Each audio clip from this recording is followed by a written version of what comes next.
안녕하세요, 여러분. 오늘은 캐나다의 눈 덮인 풍경부터 활기찬 한국의 심장부까지 대륙을 여행하는 특별한 이야기를 여러분과 나누고 싶습니다. 캐나다의 열정 넘치는 가족을 상상해 보세요. 한국 가전제품과 골동품이 가득한 그들의 집은 대한민국의 문화에 대한 감탄과 사랑의 이야기를 전합니다. 꿈에 그리던 땅. 이 가족은 설렘과 기대감으로 가득 찬 마음으로 한국으로 여행을 떠났습니다. 그들의 여행이 그들을 전혀 상상하지 못했던 방식으로 변화시키고 돌아오자마자 그들의 주변 사람들에게까지 한국에 대한 이미지를 만들 것이라는 것을 그들은 알지 못했습니다. 머리부터 발끝까지 무엇이 그들을 바꿀 수 있을까요? 그들의 첫 한국 방문은 그들의 정체성과 인식을 어떻게 재정립하였는가? 이 캐나다인 가족이 한국 여행 중에 겪은 경험이 그들에게 미친 영향을 발견하는 동안 계속 지켜봐 주시기 바랍니다. 저를 믿으십시오. 당신은 그들의 변화에 대한 모든 것을 놓치고 싶지 않을 것입니다. 영감을 받고 놀라고 어쩌면 약간의 충격을 받을 준비를 하세요. 이 여정을 함께 시작합시다. 여러분, 준비되셨나요? 이야기를 시작하겠습니다. 안녕하세요. 저는 캐나다 밴쿠버에 사는 캐리라고 해요. 저는 평소 한국이라는 나라에 대하여 관심이 많았어요. 그래서 한국 여행도 다녀온 적이 있죠. 오늘은 어떻게 한국에 흥미가 생겼는지, 그리고 한국 여행에서 겪은 의료 시스템의 신세계를 접했던 경험을 말씀드려보고 싶네요. 솔직하게 얘기하면 사실 아시아의 역사에 관심이 있었어요. 아시아의 여러 나라를 공부하다 일본의 역사에 대해 살펴보던 중 조선이라는 나라를 알게 됐죠. 조선이라는 나라에 너무 호기심이 생기더라고요. 그렇게 일본에서 급하게 경로를 틀어 조선을 구하게 되었던 거예요. 조선시대 이야기는 너무 흥미로웠어요. 특히 조선의 백자가 마음에 쏙 들었죠. 백자의 아름다움에 완전히 매료된 저는 해외 직구를 통해 직접 백자를 구매할 정도였죠. 게다가 실물로 본 백자는 훨씬 더 아름다웠고 조선풍의 백자를 모으는 게 취미가 되었어요. 그러다가 조선시대가 어떻게 대한민국까지 가게 되었는지 자연스레 알아보게 됐어요. 그렇게 전 또 다른 취미로 한국의 역사에 대해 공부하게 되었습니다. 생각보다 캐나다와 한국의 인연이 깊더군요. 정말 꼭 말씀드리고 싶었던 부분이 한국 전쟁 당시 파병국 하면 대부분 미국만 기억할 거예요. 그러나 미국에 이어 파병을 결정했던 국가가 바로 캐나다였다는 사실을 알고 계신가요? 그렇게 한국과 캐나다는 정식으로 수교를 맺은 지 60년이 되었고 지금까지도 친밀한 관계를 이어가고 있다고 합니다. 그 사실을 알고 나니까 제가 한국에 대해 관심을 가지게 된 것이 어쩌면 운명처럼 느껴지더군요. 한국에 대해 공부하는 친구들이 몇몇 있는데 종종 그들과 한국 문화를 체험하기 위해 캐나다에서 한국을 느낄 수 있는 장소에 종종 가보곤 했어요. 밴쿠버에는 한인타운이 있어요. 그렇게 그들과 함께 한인타운에도 가게 되었습니다. 한국 떡볶이는 물론이고 붕어빵이라는 신기한 빵도 있었어요. 개인적으로 붕어빵이 정말 맛있었습니다.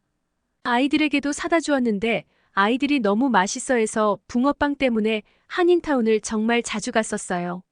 남편과 제 입맛에는 삼겹살이 정말 맛있었고요. 외식하게 되면 반드시 한인타운에 있는 삼겹살집에 갈 정도였거든요. 그리고 한인타운에는 우리 생각보다 정말 많은 한국인들이 있었는데 자주 가다 보니 가게 사장님과도 친해지게 되었어요. 한인타운에 있는 한국 삼겹살집에 처음 갔을 때 일이에요. 파김치나 김치 양파와 같은 기본 반찬들이 도대체 왜 무료로 제공되는지 이해하지 못했었죠. 남편은 이 서비스에 대해 다른 식당보다 손님이 많이 오게 하기 위한 무리수인 것 같다고 했어요. 그때 사장님이 갑자기 어디선가 나와서 우리 대화에 참여하기 시작했어요. 다른 식당과 차별화를 둔 것이 전혀 아니라면서요. 그리고 그는 이런 것들이 다 한국인의 정이라고 하더군요. 지금은 이런 것이 가게의 시스템으로 자리 잡아서 다들 잘 못 느끼겠지만 한국에 와보면 알 수 있다면서 말이에요. 어르신들이 운영하는 가게에 가보면 자식 같다는 이유로 반찬도 듬뿍 주시고 게임 반찬도 꺼내서 주신다는 이야기를 해주었습니다. 처음엔 솔직히 듣고 믿기지 않았어요. 캐나다는 그렇지 않거든요. 어떻게 초면인 사람들을 그렇게 챙겨줄 생각을 하는지 신기하더라고요. 하지만 집에 돌아와서 생각해보니 한국의 역사를 생각해보면 그들이 그렇게 서로 끈끈한 이유가 이해가 될 것도 같더군요. 한국은 한민족이라는 개념이 강하고 아무래도 힘겨운 역사를 함께 견뎌냈으니까 말이에요.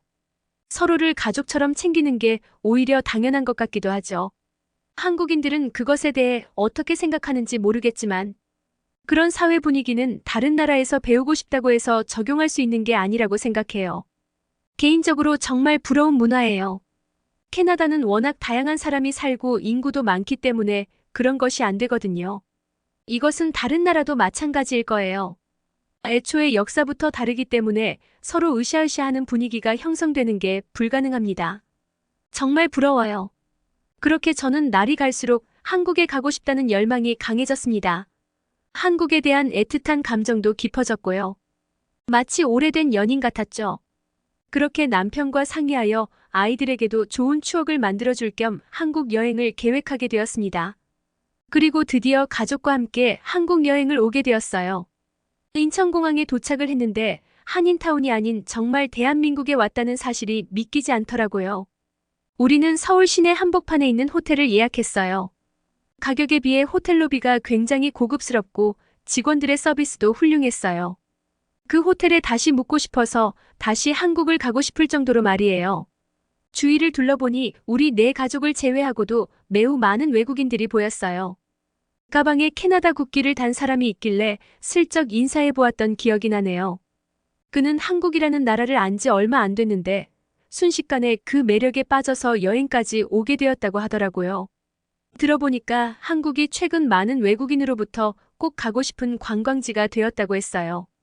어쩐지 공항에서 정말 한국이 맞나 싶을 정도로 외국인이 굉장히 많았거든요. 그때 전 캐나다인이면서도 이런 점이 괜스레 뿌듯했어요.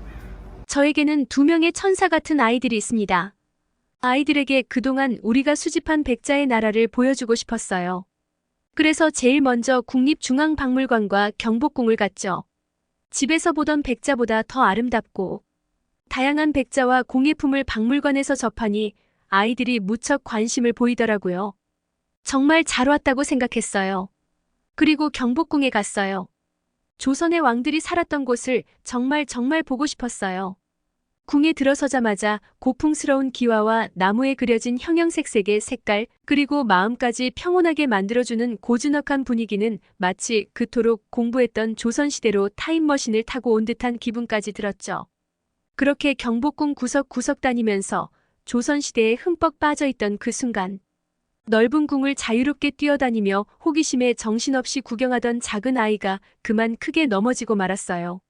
무릎이 까지고 손가락이 꺾이면서 경복궁이 떠나갈 듯 울부짖는 아이의 눈에는 너무나 많은 두려움과 고통이 가득 담겨 있었어요. 저는 모든 것이 낯설고 낯선 타국에서 무엇을 해야 할지 몰라 얼어붙어 버렸어요. 엄마로서 아이가 괴로워하는 모습을 보는 것만큼 무서운 일은 없어요. 경복궁에서 있었던 그날은 결코 잊지 못할 날이었죠. 그런데 주변 사람들의 반응은 즉각적이고 믿을 수 없을 정도로 빨랐어요. 경복궁 직원은 즉시 우리 옆에 달려왔고 친절하고 효율적으로 응급처치를 해주어 나와 내 아들 모두를 진정시켜 주었어요. 처음 그들이 우리에게 보여준 전문성과 배려는 제가 기대했던 것 이상이었습니다. 그리고 응급 의료 대응이 이루어졌습니다. 구급차는 내가 상상했던 것보다 더 빨리 도착했습니다. 팀은 매우 숙련되고 동정심이 많았으며 내 아들을 최대한 보살펴 주었고 우리가 병원으로 떠나기 전에 아들이 안정적이고 편안하게 지낼 수 있도록 했습니다. 그들의 능숙함과 그들이 보유하고 있는 기술은 인상적이었으며 이는 제가 고향에서 경험하지 못한 신속함과 수준 높은 처치였어요. 이번 시련을 겪으면서 가장 인상 깊었던 점은 한국 응급의료 체계의 효율성과 배려심이었습니다. 경복궁 직원부터 병원 관계자분들까지 모두가 매우 신속하게 치료해 주셨고 진심으로 내 아이의 아픔을 공감해 주셨습니다.